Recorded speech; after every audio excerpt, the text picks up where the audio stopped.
Good evening, everyone. We are now in days that it seems that there is a gzeira, a decree on the Torah world, the world of the yeshivot, especially in Eretz Israel.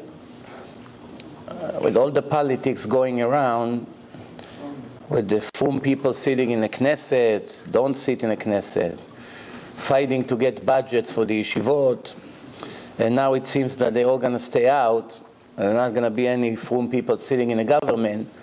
The direct, immediate impact will be that they are going to cut billions of shekel a year for the yeshivot.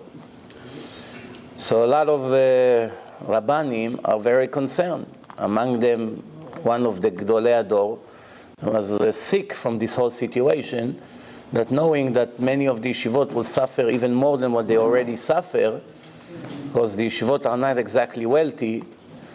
It's major poverty in the yeshivot, in most of them at least. The question is, we have to ask ourselves, why every few years there is some kind of a Haman who is sent to clean the yeshivot, to shrink them. It used to be, 10, 15 years ago, was this Rasha, Lapid was his name. Now he died, his son came. His son will be somebody else. Who is really making the decree that the world of the yeshivot is going to suffer? That's the question. When the father was in control, every yeshiva had to let some of the Talmidim go. If there were 70 learners, so they didn't have enough. They gave less, the government, less and less and less. So the ones who were not so great, they let them go. So thousands of the Bachurim and the Avrechim actually, they had to go and get a job and they couldn't really find a kollel. Someone used to get $500 a month, they went down to $300 a month. There was a lot of problems. Since then, they made like a Gestapo police. They come from one yeshiva to the other and they check. If some of them are not there, they cut their budget and they asked all the money they ever gave retroactive twice, double, with penalty, to make sure the yeshiva will be closed. After we're reviewing what's happening, the question that we have to ask, do we really want to get involved with them? Why do we want to get involved with them? Why do we want to even give them the merit, the zchut, even though they're not interested to give the money? But we have a rule, the Gemara says if someone lost money and he said, well, I hope a Jew will find it, a poor Jew, and a Jew found it, it counts as a tzedakah. Not a superior tzedakah, but it counts for him some kind of a tzedakah. Also, when a person pays taxes, and some of these taxes was used for his own people, also it's indirect tzedakah for him. He didn't mean, had no intention to give tzedakah, but Hashem is giving him some kind of a reward. We don't know how much, 5%, 10%, 30%. He gets something. So it's not a total loss. Something good at least come out of it. The question is, why HaKadosh Baruch Hu does it? That's really the question is. Everyone is complaining, the government, the wicked people, Malchut HaRish'ah. It's really not them. They're nothing. It's all HaKadosh Baruch Hu. HaKadosh Baruch Hu used a dog. He used sometimes a murderer goy like Hitler, Saddam, all the other ones. And now he uses secular Jews who hate religion. What difference does it make? Who is really making the problems? One way or the other, Hashem is using a shaliach. We always hope that Hashem will never use us as a shaliach ledvar avera to go and punish another Jew. One of the prayer is that shelo ya'anesh af adam besibati. If a person gets punished because of me, it's my problem, even though he's guilty. You know the famous halacha. Shlosha ne'enashim bigla lashon hara. 3 different people get punished with lashon hara. The one who speaks, the one who listens, and the one they're speaking about. The one they speak, everyone understands, makes sense. The one that listens also makes sense. a little bit less, but makes sense. Why a little bit less? Because maybe he doesn't really enjoy the Lashon Hara, but he's embarrassed to stop him. So be'al korcho, he actually suffered hearing it, but he's a shy person. So not only he did not enjoy from this Lashon Hara, in the end he has to pay for it, for not being strong enough of stopping it. But the one who they speak about, why he has to get punished? He already got punished. Someone is making him bad reputation. Not only he got punished now, you're giving him an extra punishment? Where is the logic here? Did you ever think about it? Why? Why is it like this? Why is also getting punished? So the answer is, you may say, because he probably did something wrong that got them to start speaking about him. So then you say, wait a minute. Sometimes people speak about a total tzaddik, completely innocent. They also speak Lashon Hara about him. They didn't speak Lashon Hara about Moshe Rabbeinu. He's a thief, eshet ish, all kinds of things, goya. The most horrible things. They suspected Moshe Rabbeinu for stealing the money. The vavei amudim that we have in a tefillah. ואמונה וקיים the 16 vavim is כנגד vavei amudim that they used to have in a mishkan. So Moshe was collecting the money for that. They're suspecting him he stole. Imagine you come, where is Rav Eliashib? Where is the money? Rav Steinman, where is the money? Even today nobody dares to say it. But against Moshe Rabbeinu, they spoke. They say Moshe Rabbeinu is a false Navi. He said there's not going to be man tomorrow. They went and spread man. Knowing he's right, they still went against him. No, Korach didn't make a demonstration against him. So what's new? You can be completely tzaddik, completely clean, and they speak against you. So why he has to get punished? So the answer is, En Hashan bli esh. You don't have smoke unless there is some kind of a fire. Some kind of a fire. Even a tiny one, a match, that's enough. You're already guilty in something. Something you did not do 100%, they got permission to talk against you. And if you're completely clean, you're not getting punished. En isurim velo chet. If you're really, really clean, then this Gemara is not about you. 99.9% of the people that somebody speaks about, they're guilty of something. A little bit, it's enough. They already gave them a reason, it's enough already. That's what it is. So why HaKadosh Baruch Hu does it? Because we have a rule that we're not really paying attention so much. HaKadosh Baruch Hu is not really looking for quantity. He's not so impressed by quantity. It's important quantity, of course, but nothing compared to quality.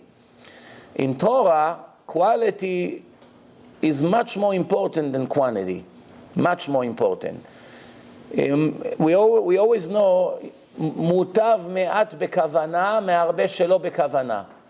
If a person is reading Tehillim 20 minutes with lots of kavana, or 2 hours with no kavana at all, which one would be better? The 20 minutes. Why? Because he meant every word. He touched his heart. He can read 6 hours and think about something else. What's the point? Just reading? You can read a newspaper. Anyway, you're not thinking what you're saying. So a little bit with kavana, it's better than a lot without kavana. Also, if you have 2 pieces of bread, very fresh, one is very fresh, one is not so fresh, from 3 days ago. But the one is not fresh is complete challah. And the one who is very fresh, someone took a bite from him or cut a piece. Someone cut a piece. And you want to do a motzi. On which one you have to make a bracha? Fresh, everyone wants fresh, no? No, the one from 3 days ago. Why? It's smaller, it's ugly, it's complete though.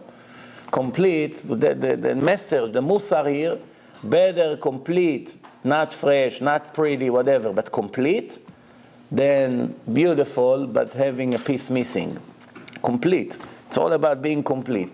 Now, many people, there's close to 100,000 people sit in yeshivot and learn. But we always have to be honest. How many really learn? That's the question. So Hashem say, why do I need such big numbers? which half anyway don't learn. They come, they walk around, they go in, out, cigarette, coffee, telephone, lunch, 2 hours lunch. They're sitting there. 20 years later, it's the same one who got there. After 20 years, you ask him, give me one Gemara from A to Z. 1 page. Give me 1 page in a Shas. Explain everything from A to Z. Rashi, Tosfot, Maharsha, or everything. Like, give a nice drasha 1-2 hours about this page. 20 years he's sitting there in a call. He doesn't know. He doesn't know. You ask him some halachot. Most of them he doesn't know. 20 years he's in kollel.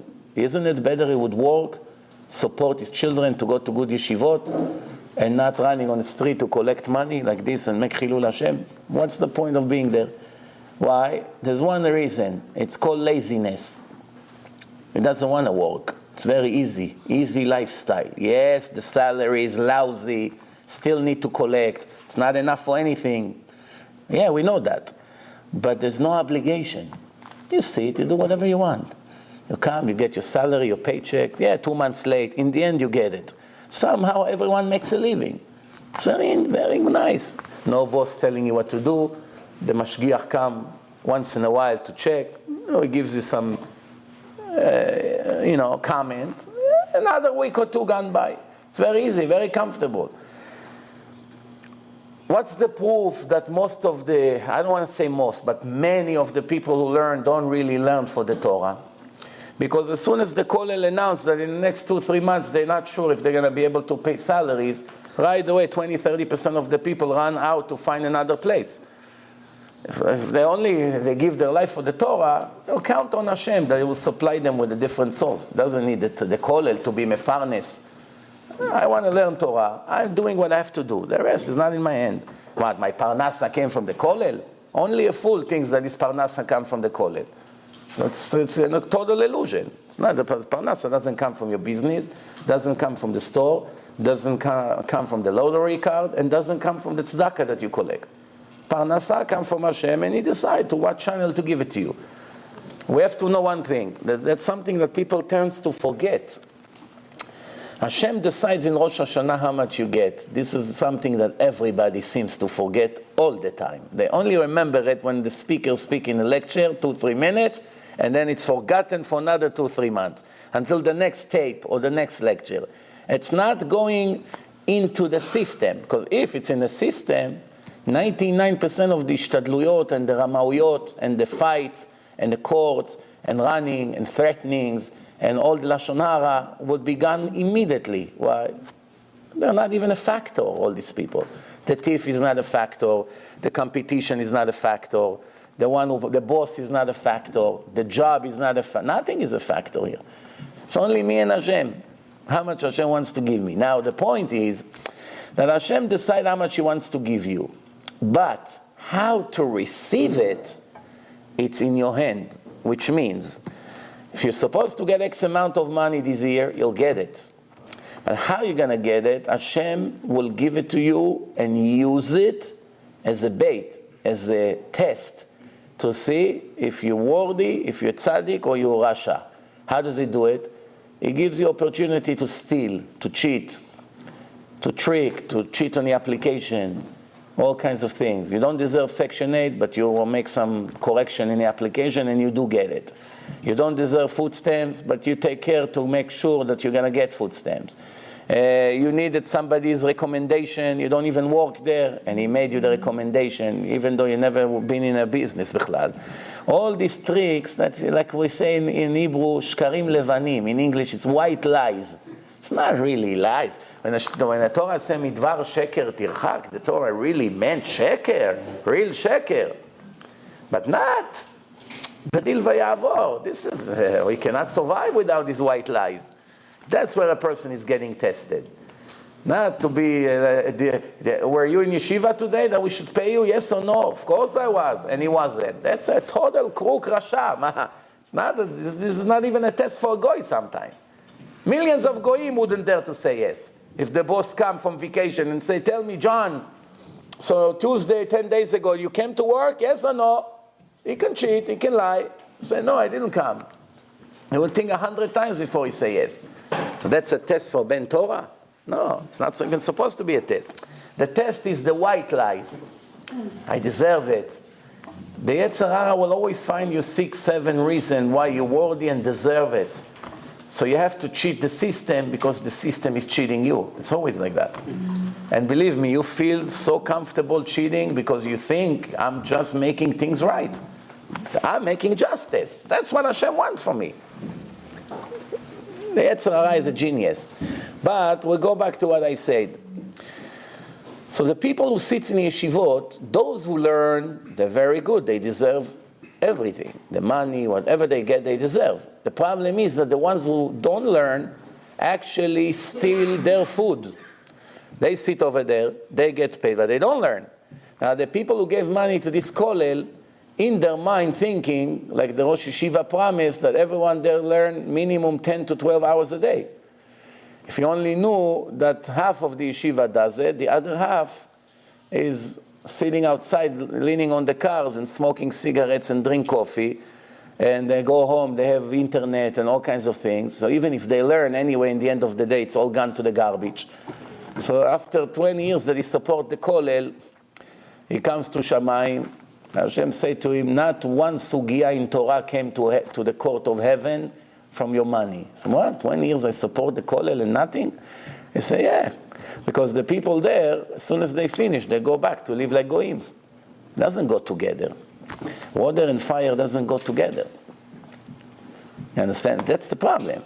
Or go out to the street in the summertime and look around and all the kedusha is gone. I'm making it a little bit more extreme than what it is, just for us to get the idea of what's wrong here. Because if we make it a little extreme, nobody gets the point. If we make it a lot, they get half of the point. You have to exaggerate a little bit. Otherwise, even Chazal, they had some guzmaot.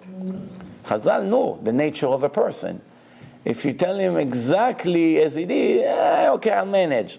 You doubled it, he become a tzaddik. Why? A little push won't make any harm. So every once in a while, Hashem send a tzorer, an enemy of the Torah, and somehow the yeshivot starting to release all the extra that don't belong there. Why? Hashem doesn't want 100,000 that only half learn. It better will be 50 that learn serious, and the other 50 will go to work and support their family, and they'll learn an hour or two. Maybe an hour or two they can learn. The rest of the day they're not for learning, so they can go to work. The yeshiva is not a solution for lazy people who don't want to work and support their families, like it became in this generation. Not to talk about the Chilul Hashem and the hatred that it brings to the world of Torah, that the righteous ones who really see the Amelei Torah, who gives their life for the Torah, they are the one who pay the price in the end. They are the one. The ones who don't learn, what do they have to lose? Anyway, they didn't deserve anything. So whatever they got, they got. It's very comfortable, very comfortable. He comes to Shachrit 15 minutes before Shmoneh Esrei, skip korbanot, say 1 or 2 psukei de zimra, right away skip to Ishtabach, 2, 3 brachot, Shema, Shmoneh Esrei, end of the day, that's it. Shachrit 20 minutes. Mincha 10 minutes, Ma'ariv like now, 5 minutes, and that's it. Very easy life. All the seats here, enjoy. There's a musar, drasha, there's a darshan in yeshiva, he gives a beautiful, it's like a movie. Seats, enjoy, gmarot, he connects it together, he enjoy. Another cigarette, another coffee, another telephone, another game, and that's life. And then he say, Ani amel Torah, amelei Torah. Amelei Torah, that's what it is. No wonder after 20 years you come, you ask him as a sugya, alcha lemaaseh, he doesn't know anything. It's all, so that's what happened. When Hashem see that there's too many that are not serious, a wave, a shock is coming. The yeshivot vamet, the ones who are not belong there. And then another 10, 15 years are going by. Slowly the situation improve. And then again Hashem get tired of us. And right away, shake the yeshivot, and everything falls away. You know, like they used to do in the Gemara in Masechet Shabbat, the Gemara says 39 melachot, 40 chaser achat. One of them is zoreh, throwing it to the wind. Why to the wind? Because when the wind comes, it gets rid of the garbage, the peels, the moths. The moths is light. The seeds are heavy. So if you throw it in the air, you're not going to stand all day and with a net screening it. So there's a wonderful solution. You throw it in the air, the wind comes, get rid of all the light motes, the peel. They fly with the wind. And the good grains are falling on the floor and everything is beautiful. That's what Hashem does in yeshivot.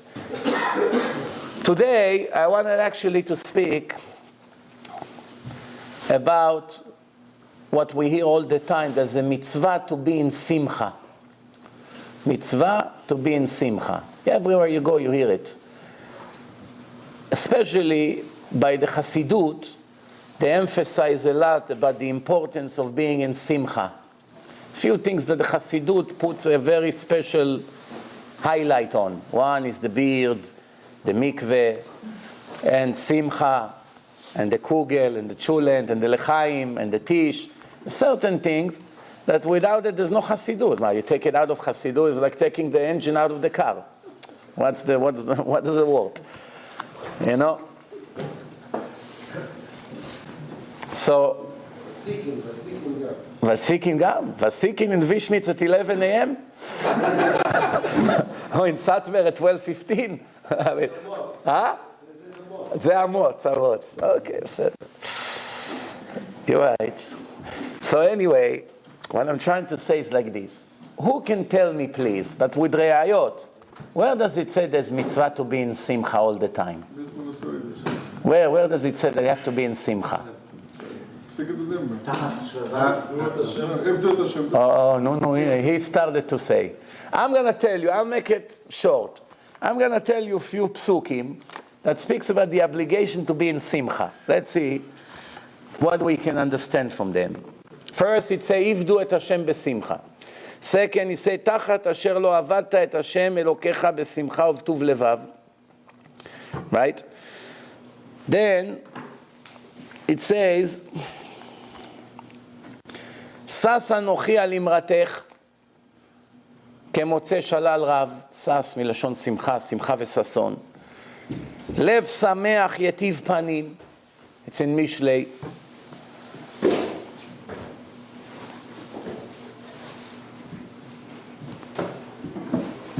ישמח לב מבקשי השם, ישמח לב מבקשי השם. There's probably a few more psukim that's speaking about the recommendation of always being in simcha. There's only one problem. If a person understands it literally, to be besimcha, smiling, laughing, all the time, it's contradicting the majority of the Torah. It's contradicting how strict is the judgment. It's contradicting all the musar. It's contradicting the cheshbon nefesh. Because when a person comes to court, even for $100 ticket, the smile is gone. When he's in court, standing over there in front of Mr. Williams, believe me, he's not dancing and laughing like when he's in yeshiva or anywhere else. Over there, he's afraid. Maybe I get the judge angry, maybe they arrest me, maybe something will go wrong. Only after he gets out of this building, he begins to smile again. Over there, there's no simcha. Once a person is in excitement and simcha, can he really does cheshbon nefesh and correction to his bad things at the same time? Do you think it's possible? Do you think a person that laugh and joke and dance and listen to music and sing, at the same time he can get closer to Hashem by doing cheshbon nefesh and correcting his averos? At the same time, is it possible? According to the Torah, it's possible. What does it say? Gilu bir'ada. Gil, it's happiness. Be very happy. But how? At the same time you're happy, you're shaking. Ra'ada means ro'ed.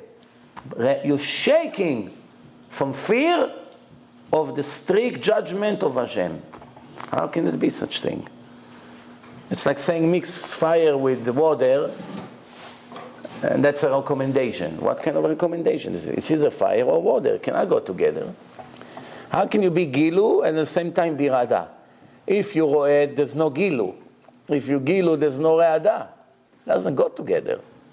Do you ever see a person that can do both of them at the same time? It's like writing English with the right hand and Hebrew with the left at the same time. Rav Chaim Oizer was like this. I read in one of the books, there's one person in the world, I think, that was recorded doing it. It's in a book of Guinness or something like that. Writing with two hands, two different languages at the same time. You need two brains for it. I don't know how they do it. Rav Chaim Oizer, I read in one of the books that he was sitting in a shiur. There was 10 or 11 talmidim around the table. One person walked into his office, was asking him a question. So he was really talking to 11 different people in 11 different gemaros at the same time, while he was actually writing his own thing. So 12 different things at the same time, which means he goes to the first one, is Gemara in Kiddushin, Aish Mekadesh, he gives him, he answers him. He goes to the second one, Gemara in Shabbat, so third one quickly, he goes, and then he continues, he's going in circles. And at the same time, this person have answers and questions, and he also writing a book.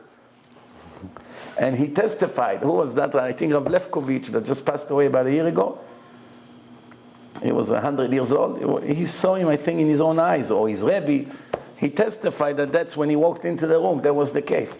Talking to so many different people in different sugyot without losing concentration. But how many people like this you have? How can it be Gilu Birada? I saw in some of the books, without mentioning who and what. If you understand, fine. If not, you have to believe me. Don't believe me, also fine. I saw in one book something mamash horrible. The actual book is a very good book. It's basically a collection of all the faith, the emunah, and hashgacha. So it's actually, there's much more positive than negative in this book. We will have to say that 99.9% of the book is very positive. It's all the Chovat Levavot, Gemarot, lots of amazing things in a more simple language for everyone to understand.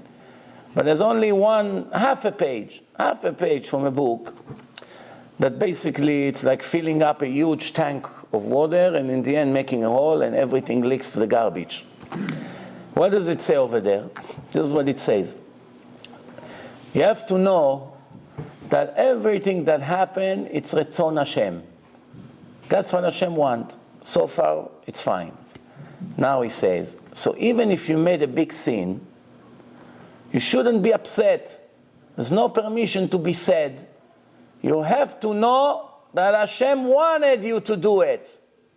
If He would not want you to do it, you obviously wouldn't do it. Now when you did it, you have to know that there was the wish of Hashem and not be upset and not be depressed and move on. What do you think about this? That's what it says over there. You agree with that or no? Do you know how dangerous what I just told you? It's canceling Judaism completely to zero. That's it. There's no more Judaism, no more Torah, no more Musar, no more Din, no more nothing. In 3-4 lines, you destroy the Torah completely. You know how dangerous it is? You just give permission to everyone to celebrate and sin as much as they want, with no Din, no Dayan, no Hashem, no Torah, no nothing. You cancel everything. Why? How many warnings we have in the Torah not to make an Avera? Be careful, Yishamer Lecha, this, be careful, and then punishments and description of what happened to people who did it. Just because the person did it doesn't mean Hashem wanted it. You tell your son 100 times, don't do it, don't do it, don't do it, and he did it. So what do you say? Well, you could have prevented me from doing it. You're the strong, you're the Abba, I'm the kid. You cannot give me a smack, I wouldn't do it. Why you gave me the smack after? Give it to me before, I wouldn't touch. It says after the fact, you shouldn't get depressed. Once you did the very Wait. You're explaining what made them make that mistake. I didn't get to it yet. Of course, I know they have good intention. This person who wrote the book is not intending to be a wicked person or a kofir. So we're not suspecting him of that. We're talking about a mistake. An innocent mistake, but critical mistake. An innocent mistake can destroy the Torah just as much. Not only an intentional mistake. If people would believe what I just said in the name of this book, basically they have no fear from anything. They can do whatever they want. And whatever I did, that's because Hashem wanted. So what do we need a Torah for? What do we need halachot? What do we need bedin shel mala? You dismiss the person in 1 second from all the punishment, all the din, all the cheshbon. There's no Rosh Hashanah, no Yom Adin, no bedin shel mala, no nothing. Why? You have a very good excuse. Why did you murder? Hashem, could I have done something without your wish? You wanted me to murder. Why you ate pork? You wanted it. Why you stole? It's your fault. You wanted it. All the Torah got dismissed. That's what the Christians did. In the beginning, the Christians were keeping mitzvot more than some of the frum people today. In the beginning. What do you think? JC had a beard. He also had a big yarmulke. He was a graduate of a good yeshiva, learning by a good rabbi. So he had some opinions that is apikorsiut. But if you read what they say in his name, he was a very good preacher. He said to them, no one is allowed to change one letter from the Torah. If someone will change one yud from the Torah and teach to others, will be cursed by Hashem, he said. That's what they claim that he said. They never saw him. It's all nonsense. What they say good in his name, what they say bad in his name, never ever happened. It's all an illusion. There's even a big doubt if there was someone like this, JC Bichlal. There's not even a hard evidence that somebody like that ever existed. And the JC that the Gemara speaks about, perhaps is a different one because the dates do not match to what they claim. So it's not really a match here. Story is similar, but who knows, maybe there were many JCs. It was a common name in those days.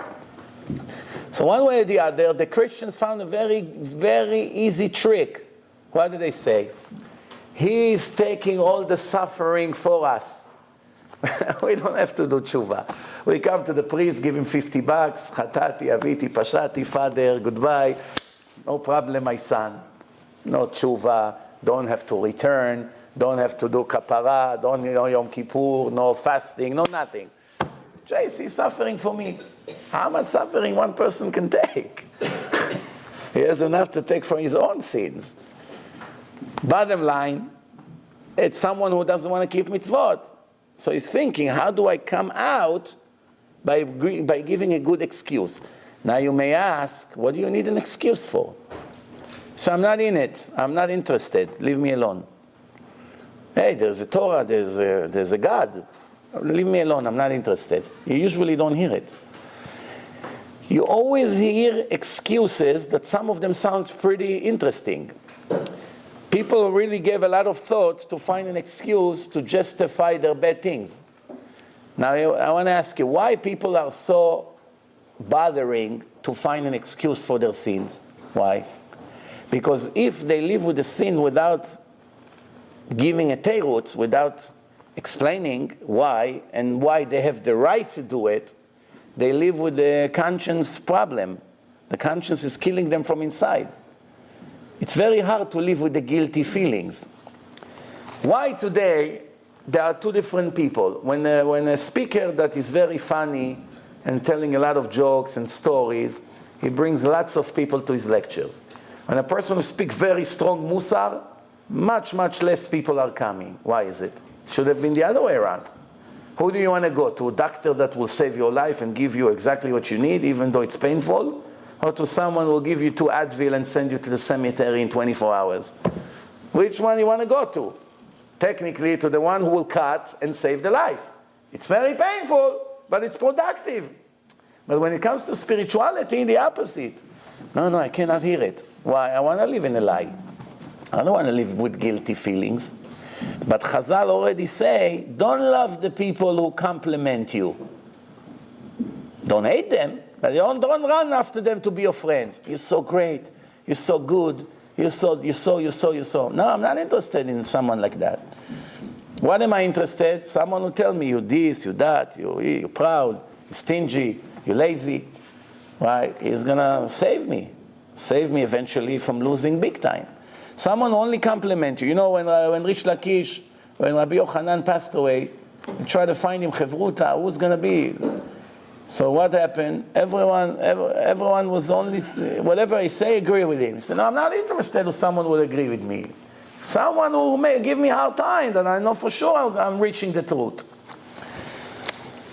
So let's clarify some of this. It says like this. The Gemara say, if 1,000 people, that's the Tosfot there, 1,000 people go to Bet HaMidrash, one come out a Talmid Chacham. One. And that was almost 900 years ago. Which leads me to believe that today you have to add a zero. There was 1 out of 1,000, today 1 out of 10,000. So if there's 100,000 people learning in yeshivot, there are 10 that are real Talmidei Chachamim in a standard of those days. That's more or less the ratio. Maybe I'm exaggerating, but we understand that we are not in a level of 800 years ago, right? That's why one wealthy person came to Rav Steinman and he gave him a check for $100 million. One check, $100 million. And he told him here, please use the money to help frum people, religious people, merging into the business industry. Open courses for Haredim to learn computer, to learn things that they can go and get a job. So Rav Steinman told him, no, thank you, goodbye. You gave him back the check. You get 100 million in your hand and you give it back. What was the answer of Rav Steinman? This Gemara. He told them, if 1,000 goes in and only one comes out a Talmid Chacham, the world needs many Rabbanim. You have many Keilot, you have Sidis, Yeshivot, this, Ramim. You need a lot of Talmidei Chachamim. If the ratio is 1 to 1,000, how many Chachamim we have? We need to double the amount of the Yeshivot, not sending them to get a job. That was his idea. On the other hand, this, what the Tosfot is saying, is someone who really came to the yeshiva to learn, not someone who came to be outside all day. They don't count in a count of 1,000. It seems to be a contradiction. I'm sure that if you come to Rav Steinman and say, when you meant 1 out of 1,000, you meant include the ones who come 2 days yes, 1 day no, and half of the day they're outside, and even when they're inside, they put their head down, and they read some Tehillim. Those are included in the balance? Probably the answer would be no. So it says like this. It says, Ismach lev mevakshei Hashem. What comes right after that? Bakshu panav tamid. The pasuk continue. Bakshu panav tamid. Who can explain to me what does it mean? Bakshu panav tamid. Hashem has panim. Hashem has a face. Doesn't have a face, no? But it says in the Torah that Hashem said to Moshe, you cannot see my face, but you can see my back. But the word panim in Lashon Kodesh has 2 different meanings. One is face, and one is before and after. Lifnei, panim. Pnim, it's inside. It has few different meanings. Panim can be before, it can be inside, it can be face. 3 different things.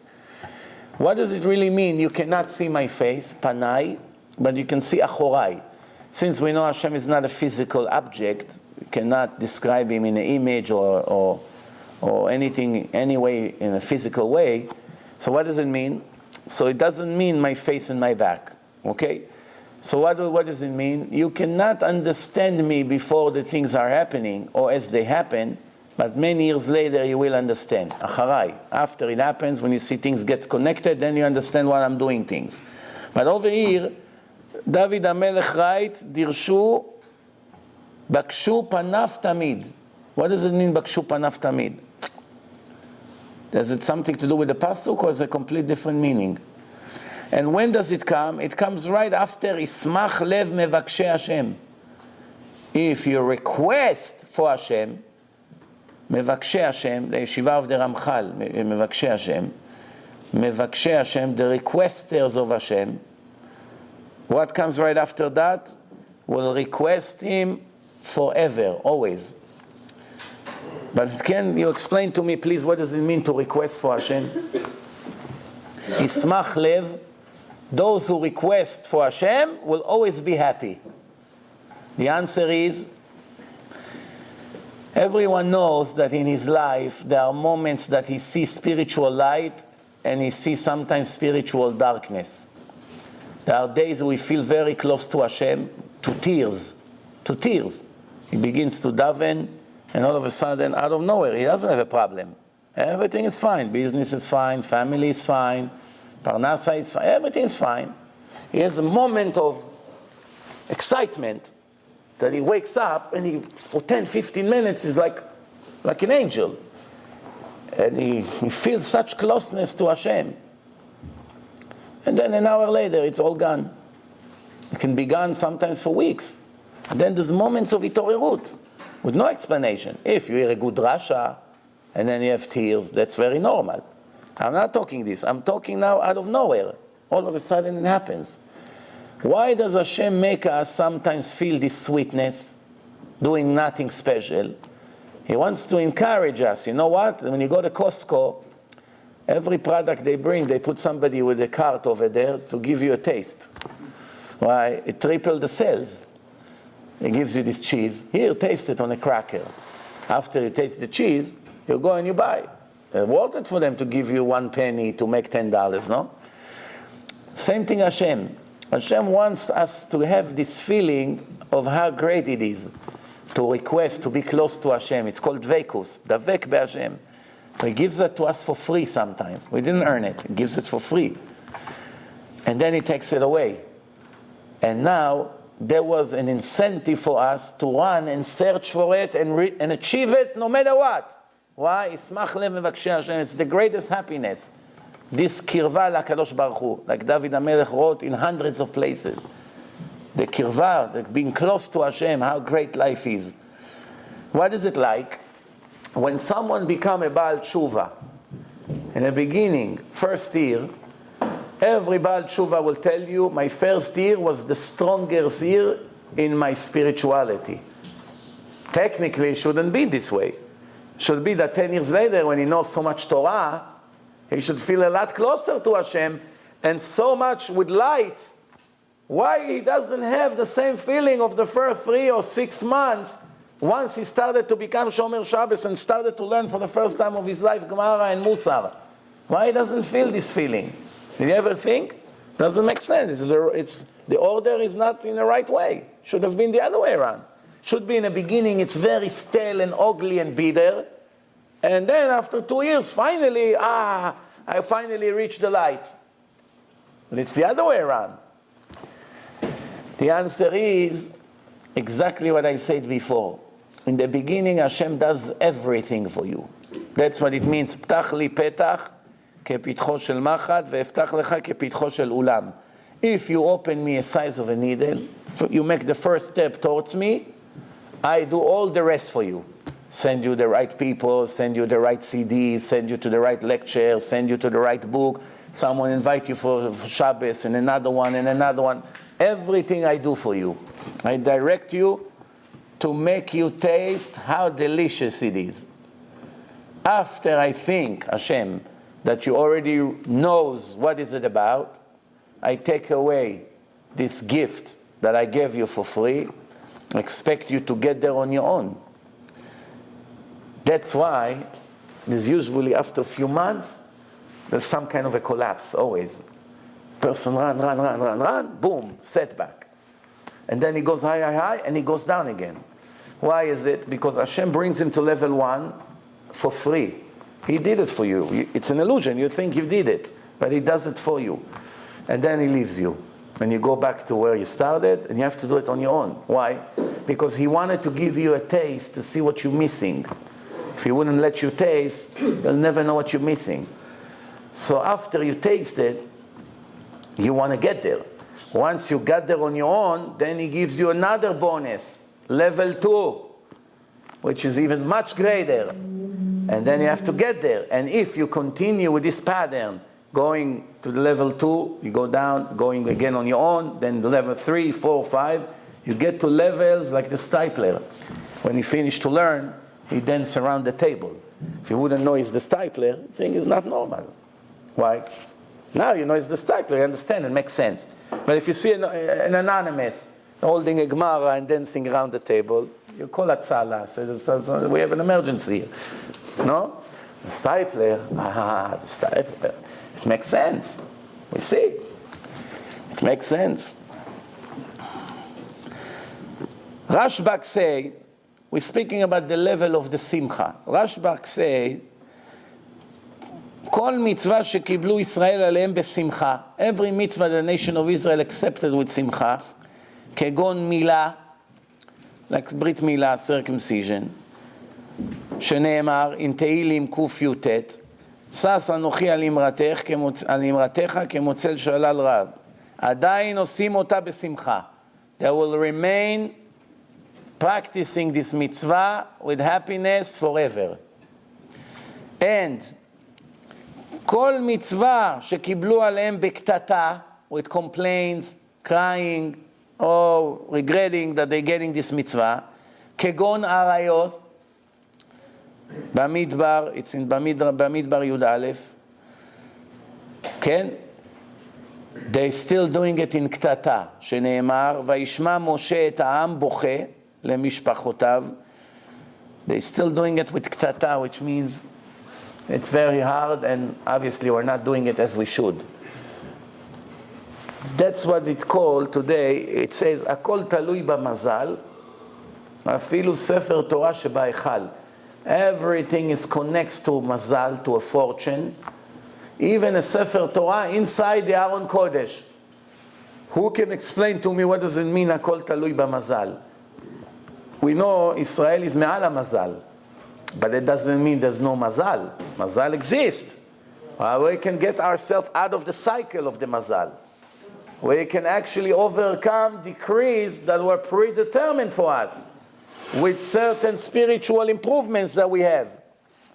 But one thing I want everyone to understand, it doesn't mean there's no mazal. There is mazal all the time. Many things that happen is mazal. It depends where you're born, what month, what hour, what day. It's affecting your entire life. Wealth, health, marriage, everything is affected by the minutes. If you're born a minute earlier and a minute later, it changes your entire life. Make no mistake. What does it mean? Afilu Sefer Torah שבהיכל, even the Sefer Torah. I'll tell you what it means. Today, there is an epidemic. There's many epidemics. Cancer, it's an epidemic. Depression, it's an epidemic. Divorce now, it's an epidemic, even by the religious world. There's many epidemics. But there's one epidemic already for many, many years, and it's only becoming worse and worse. Doesn't make any sense, but that's the way it is. What is it? People like to donate Sifrei Torah to the synagogue. Lots of Sifrei Torah. Baruch Hashem, the Sofrim has a lot of work. Why? Every week, Achnasa Sefer Torah. Every week. So, you go to some synagogues, without mentioning names, you ask the Gabbai, I encourage you to do it. Probably won't show it to you. If you have some connection, you'll be able to get in.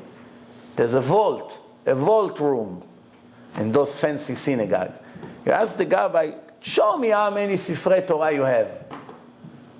So I take you to a dark room in a basement there, and open you the place, 80, 90 Sifrei Torah standing on tables, and there's nothing to do with them.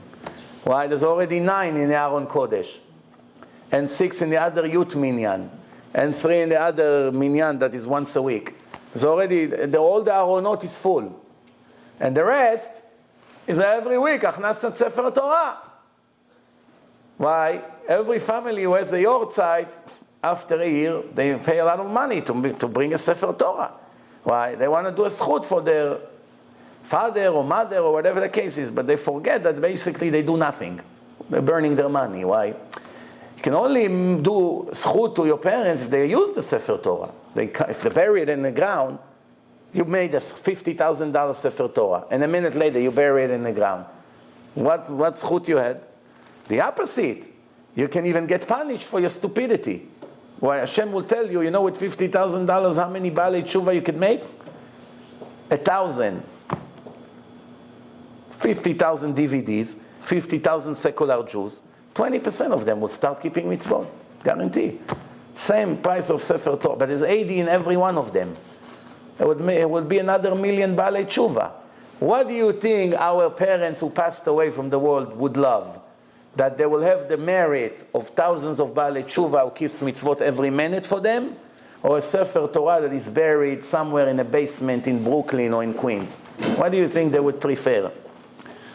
It's not even a question. So how everyone is so foolish? Whose fault it is? Who do you think? Who? When the nation is foolish, the leaders of the nation take the responsibility for that, for not stopping their stupidity. If we do something wrong, גדולי הדור נתפסים בזה, but not necessarily the chief rabbis of the world. The rabbis of the communities. It's their responsibility to educate the people and say, invest in what we need, not what we already have. If we have a $20 million synagogue, we don't need $1 million chandelier. It's pretty as it is. That $1 million, it's a crime to invest 2 chandeliers. And we imported it with the boat. It took a month to bring it from Italy. 2 pieces, twins by this designer. Who needs this nonsense? What is it, Bet HaMikdash? It's a place to come, mitzvah de Rabbanan, gadal v'tkadal. What is this? It's not that it's not important. If we have trillions of dollars waiting in safes, of course, do it. Why not? We are short. It's not enough money for what's really urgent. We're burning the money on things that are not necessary. There's much better priorities. So it says like this, הכל תלוי במזל, אפילו ספר תורה שבהיכל. Which one of the 90 ספרי Torah will make it into the Aron Kodesh? It's a decision of Shamayim. It's not in your hand. The Gabbai, when the Gabbais take the Sifrei Torah, do you think this belongs to Rosenberg, this belongs to Miller, this belongs to Cohen? He doesn't know. He takes Sefer Torah. Okay, let's use this one. And that was the first one they put in the Aron. 20 years they use that Sefer Torah. 2, 3, use it every Shabbos. Sheni, Chamishi, 1 Sefer Torah once a month, also better than nothing. And 1 in holidays. That's it. The rest are extra. We don't need them. They need in Kol Nidre. They take 4, 5 once a year. That's it. The rest are not used. But Baruch Hashem, there's halakha to open them at least 1 year to refresh them. So maybe once a year they take them out. They use it in some occasion. So when there's a Aron Kodesh, in some of them there are 3 different shelves. 1, 2, and 3. To the top one you can't even reach. So the first line, the first 3 in the bottom got it all. That's called הכל תלוי במזל, אפילו ספר תורה שבהיכל. You have to be lucky that from 90 families who donate ספרי Torah, you're going to be one of the 3. And from the 3, the one that they use most frequent. So it says like this, circumcision, it's a happy mitzvah? Not at all.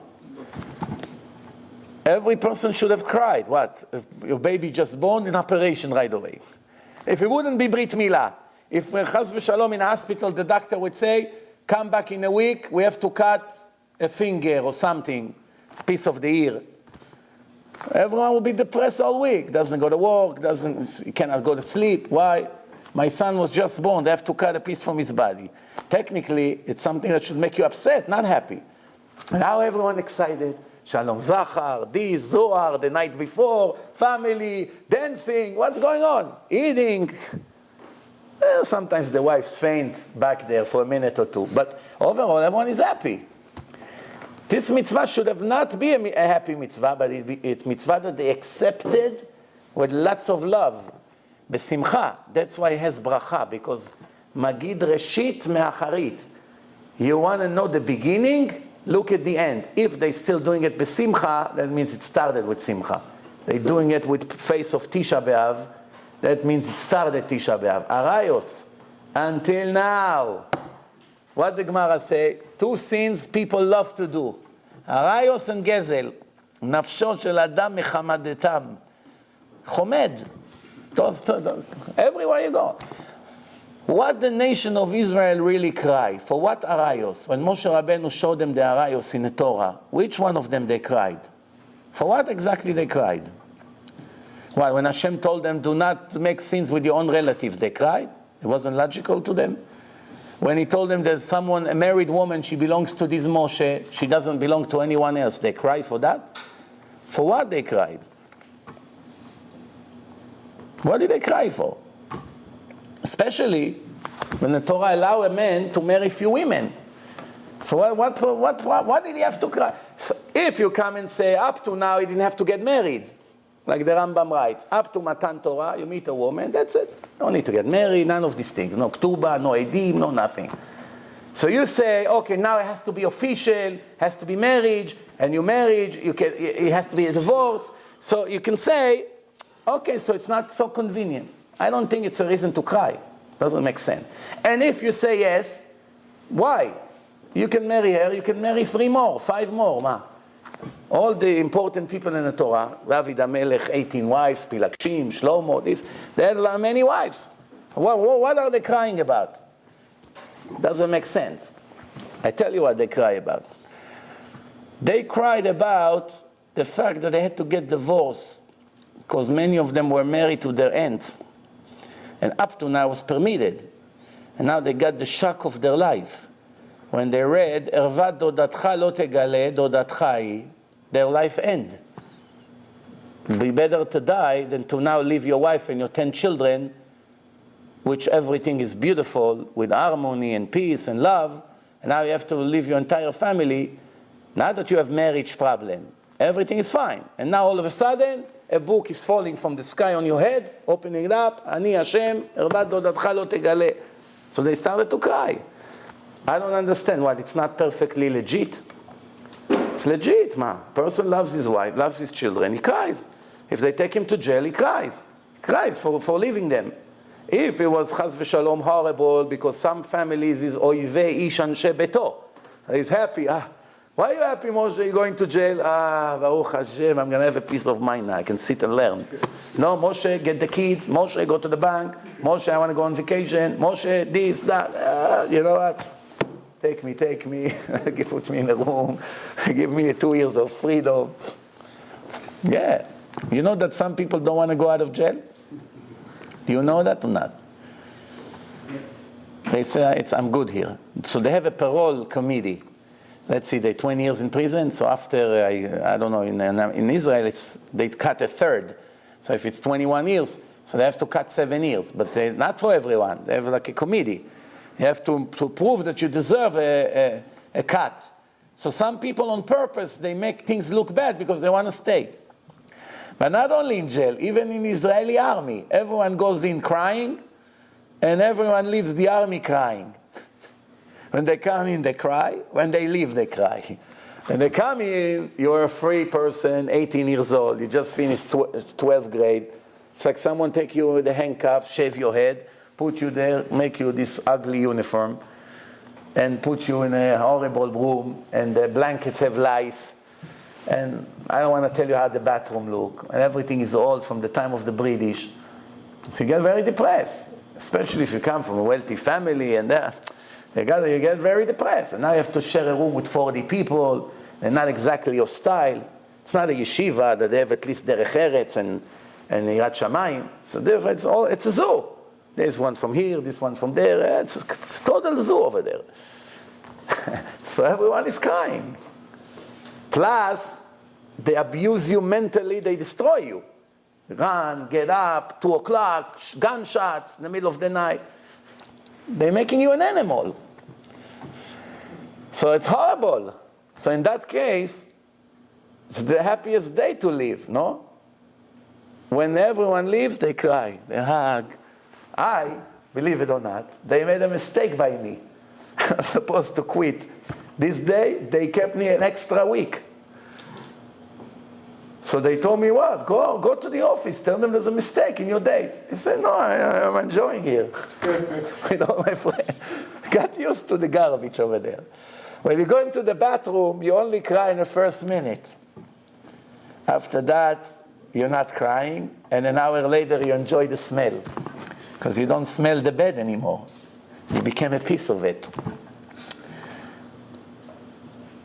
You ever go to the hotels when there is amigo having a spray and he cleans the window and he whistles inside the bathroom? You go in, or in the airport, you go in, you want to choke. But he's over there all day and he enjoys the environment. Take him out for 5 minutes, bring him back in. He'll feel the smell. That's what it is. אחרי הפעולות נמשכים הלבבות. After the actions follows the heart.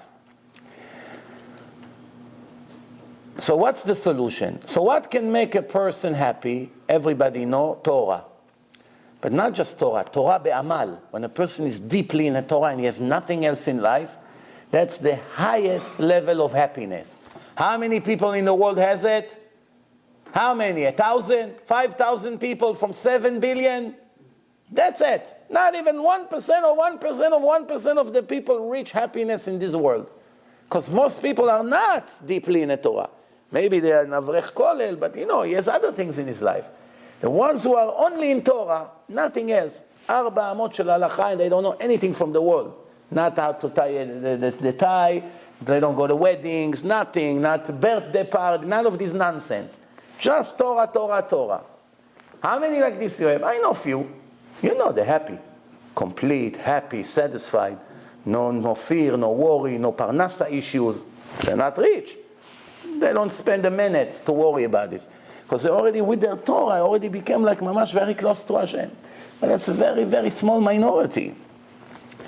Other people that learns generally, regularly, not only they're not happy, many of them are very depressed. One came to the Stipler. He used to be Dr. Greenwood here in Muncie before he moved out. He was a psychologist also, a big one. If I'm not mistaken, the story was with him, because I know he was very close to the Stipler. So I think it was him, but I'm not sure 100%.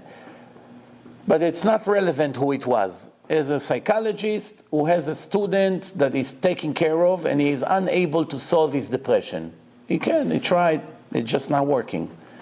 You never have 100% success. So he decided to send him to the Stipler. So the Stipler spoke to him for 10-20 minutes, and this person was reborn. Became a very happy person. So he asked him, what did you do that you saved him like this? He told him, I gave him a mission. I told him, I want you to write a book, because he didn't get up for Seder Rishon, not Shachris, he was sleeping, depressed in bed, in yeshiva, in the dorm. Doesn't want to do anything. So he told him, I want you to write a book about this subject, and then we'll go over your book and I'll give you an askama. So he gave him a reason to live. Some of the philosophers of the Goyim, they also knew that a person is searching for meaning in his life. Person without meaning in his life, forget religion for a minute. Goy. If you give him a meaning in his life, what's his meaning? He has a dream. He wants to be a guitar player. He has a hero. He wants to play guitar like him. So now he's busy with his dream, with his mission. That gives him a reason, enough reason to live and to be a hard-working person. You take away his dream by cutting one of his fingers. Chop one of his fingers. And his dream is gone, his life is over. What kept him going? The food? No. The beach? No. Vacations? Not really. That dream, that he was something that he wished for that he lived. Even though sometimes the dream is very stupid dream. But that keeps the person going. If that's the concept, that a person needs some kind of a dream to focus on, you might as well grab as much as you can from it. Dream about something positive. Retzon Hashem, the truth. So what's the Retzon Hashem? You be the ultimate tzaddik, what the Mesilat Yesharim call the real chassid. Not what we call chassid. What the Mesilat Yesharim call the chassid. That's the ultimate goal. If you want to reach that level, you have a very high chance to reach. If you don't want, you say, it's enough, I'm going to keep Shabbos and learn a little bit here and there, it's good enough also. It's good enough. Doesn't have to say, I cannot be Rabbi Akiva. It's not me. Many people constantly give this excuse. No, that's their level. You give someone a story about the Chazon Ish. Oh, that was the Chazon Ish. There's nothing to do with me. How do you know? How do you know? Maybe you can be just like the Chazon Ish. How do you know? What's the proof? You can take 1,000 learners and tell them, I want you to be the Chazon Ish. They will all laugh. But when you tell them, if you reach the level of the Chazon Ish, you're going to get $10 million from me, cash. So the money is ready for you. One of them will be. You understand what I'm saying here or no? Before, no one would be. Why? Because they gave it up already. If you tell them, I'll give you $10 million, or I promise you a chair next to Moshe Rabbeinu in Gan Eden, if you get to this level, he has now a dream, a meaning. You gave him a reason to live. Pride. Is pride something positive? We all know it's not. The Torah said that Hashem cannot stand proud people. But I know one person who was mamash learning serious. He's a Baal Tshuva, learning, and one day collapsed and almost left everything. He's hardly religious now. So I asked him, what happened? He told me, in the beginning I wasn't learning Musar. I was just learning Gemara. You know, you come to yeshiva, they not always know what they're doing. Right away, take a Baal Tshuva from the street, a Chiloni, Gemara, all day Gemara. You have to make him a human being first, not right away Gemara. You have to teach him manners, derech eretz, halachot, everyday behaving, you know. Sometimes, the Torah, ma'or sheba, machziro lamutav. He learned Gemara, he also know everything else. Maybe yes, maybe not. In my opinion, it doesn't do the job. It's holy, it's sharpening the brain, it makes the person thinking better. If a person learns all his life Gemara, but he doesn't learn Musar, he will stay the same crooked person as he came on the first day in the yeshiva. Same, sometimes even worse, because now after all these years of learning, he used what he learns to become worse than what he was when he came in. That's what it says. Zacha na'aset lo sam chaim, lo zacha na'aset lo sam hamavet. Some people learn Torah, it becomes the drug of life for them. Some it becomes the drug of death. Drug of life, I understand. A person didn't reach the drug of life, no fine. But drug of death? Poison? The Torah, poison? 20 years he learned Gemara that destroys him? Yeah. It's Gemara, I didn't write it. So I told him, what made you like this? He said, when I started to learn Musar, I realized how Hashem cannot stand proud people. And the only reason I was learning so good is because I loved the attention and the compliments that people used to give me for being so sharp and always understanding Rashi, Tosfot, Maharsha, this. They gave me a lot of kavod. Then when I started to hate the kavod, I had no more reason to learn for. From here to destruction, the way was very short. So basically, what was keeping him learning and busy with Torah and mitzvot? Only the attention and the kavod that he used to get. When he decided that, well, he realized that this kavod is not what Hashem wants, and he started to hate the kavod slowly, because he knew it's negative. He had no more reason to learn. So what do you see? Even something negative like this was actually enough to take a person and make him learn all his life, 12, 13 hours every day Torah, to become a big Talmid Chacham. Why? Because a person is looking for a goal. And if he doesn't have a goal, nothing will come out of him. So, one other way there is to be happy, music. Music. Where does it say in the Torah that music makes a person happy? Who can tell me the source? Inside the Tanakh. Where does it say in the Tanakh? No. There's a better source than this. When Shaul HaMelech was depressed, he called David to play for him. Urgent, come! You know, like a heart attack. Hatzala, hurry up, 911. I'm depressed, come play for me music. Music take him right away out of his sadness. There's only one problem. Technically, there's no permission to hear music. Since Bet HaMikdash Charav, we're not even allowed to listen to music. אסור לאדם שימלא. But this is like a גזרה שאין הציבור יכול לעמוד בה, so nobody really emphasized this restriction. technically, if we want to be strict according to the Gemara and the Halacha, there's no permission to hear music b'chlal. Not only in 3 weeks and all the, mamash, all year like this. But who, can you tell a person such thing? Take away the taste of some people without music is like worse than not giving them food. You know, music is a whole big chokhmah, almost like the Torah. Did you know it? Who said it? Do you know? The Gaon Mivilna says there's 2 gates in heaven. One is the highest, which is the Torah, and one that is almost as high. Almost as high. What is it? The music. Gate, there's a gate. A world of music. He says if people would know the wisdom in music, it will get them to the highest spiritual level. We see right away, music has an impact of a person in minutes.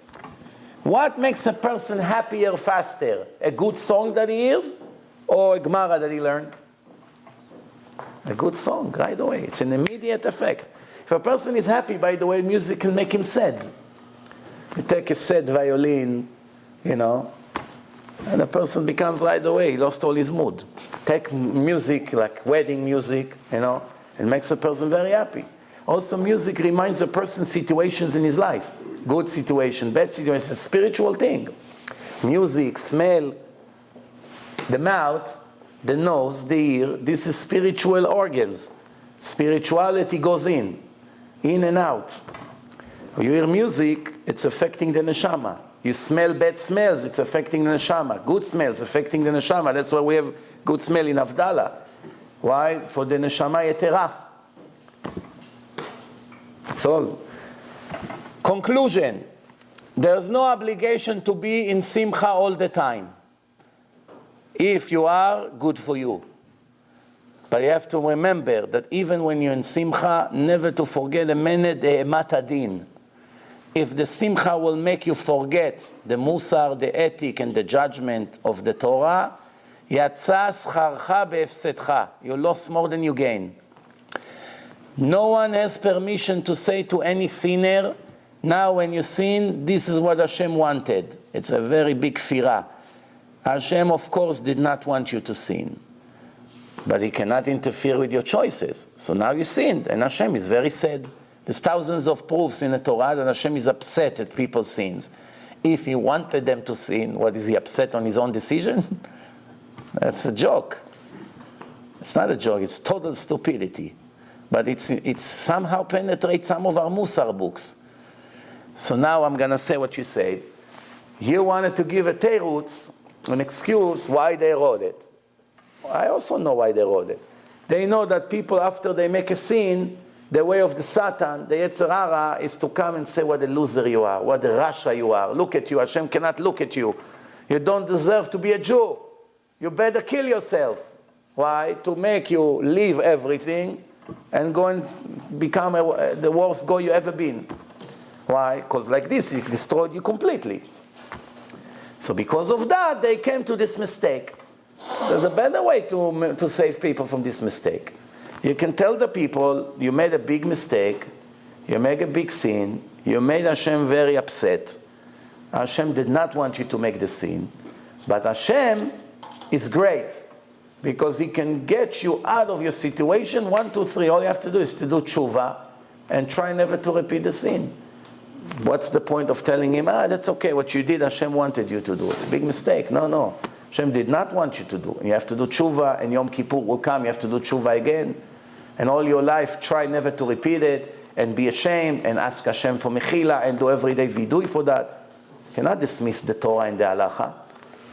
And just before we finished,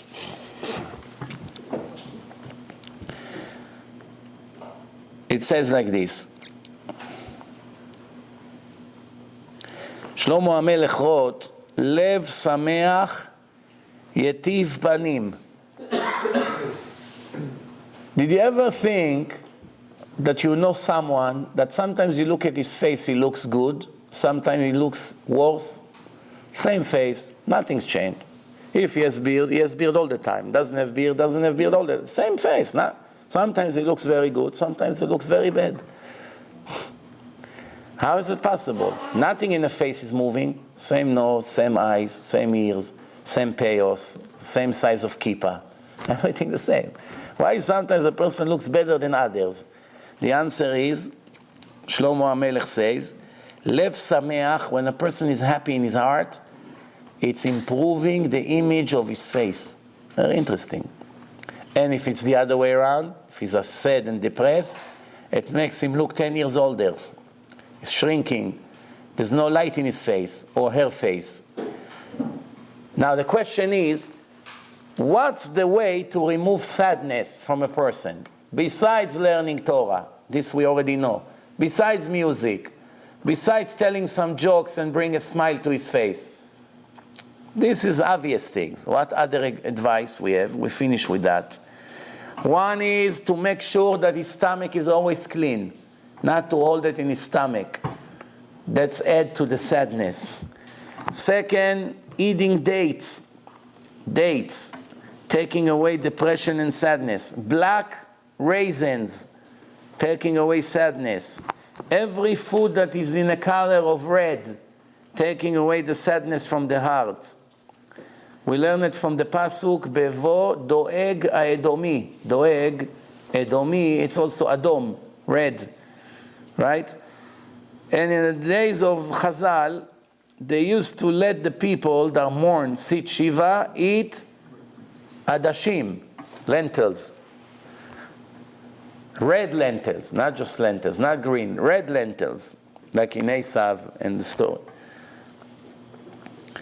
So we see there are some assistance, gulot, that a person can do to help him to get away from his sadness. But if a person would count on a raisin and on the date, somehow I have an impression, a feeling that he still would need his Prozac. He needs his Prozac. So I'm going to make a conclusion of a list. The best advice, to be ma'amik in Torah, limud Torah be'amal, and disconnection from the materialistic world and the world of illusions and fake and all the things. The less you speak to wicked people, the less is involved with what's happening in the dirty streets, the less is connected to the media for business, for news, for all these things. Is all his life is Torah and Yirat Shamayim. That's the highest level of happiness. You can't beat that. Second, increasing the level of emunah in Hashem. It takes away a lot from worry about the future, from getting scared, from living with stress that destroy a person. No fear, no stress, no nothing. Why? En od milvado. I'm completely peaceful. Why not running after the thief? Hashem natan, Hashem lakach, Hashem vorach. It's not my problem. Hashem wants, he'll give it back to me. Doesn't want, no problem. You live in a nice house. Tomorrow you're on the street, no problem. Everything is no problem. Why? It's all for good. That's very high level. It's very hard to reach this level, but if you reach this level, then you know what happiness is. Never to worry, never to have a stress, always have a peace of mind, always to smile, always to live in a world with so much peace and happiness. A third way is a love to one of the three things, believe it or not. שלושה דברים מרחיבים דעתו של האדם. First thing, אישה יפה, אישה נאה.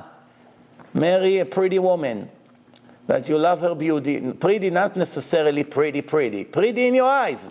כלה נאה וחסודה, even though she's very ugly. In his eyes, she's pretty, that's it. Don't need more than that. Don't settle on a woman you don't like they do, the shatchanim, forcing people. No, it's good, the love will come later. Maybe 2,000 years ago it used to come later. Today it's only become more bitter later. And the shatchanim are brilliant. They want to make their commission. So they find 1 out of 1,000 cases that the love came later. But they forget to tell that 999 cases ended in an ugly divorce and horrible life. That part nobody sees. It's the same thing like the babot. 1,000 idiots comes to them, give them money and this for their advice.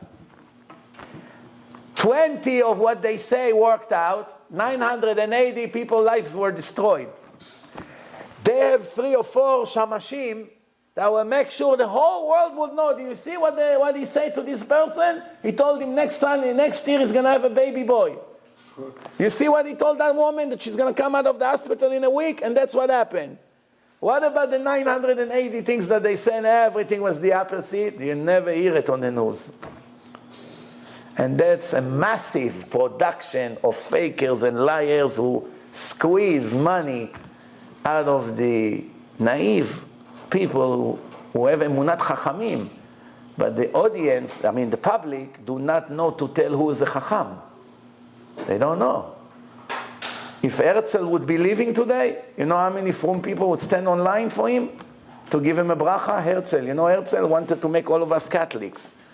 They see that he has a beautiful beard. You bring Herzl to Monsey. You know, somebody had, let's finish with this joke. We bring a smile before Shabbos. You know, one person, he said, he put a picture, he said, a Mekubal is coming to town. Did you see that? Tefillin, beard, talit, Photoshop. And everyone said, who is this Mekubal? Looks Faradish. Who is he? And nobody knows. He made some name to him. Then a few days later, he put his picture without the Photoshop. Who was it? Saddam Hussein, on the day that they found him in a pit.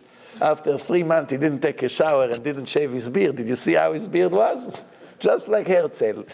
So he added tefillin and talit. He took away his curl because his hair grew up. And now he looks mamash like one of these babot. Mekubal is coming to town. You know how many people wanted to register, get a number?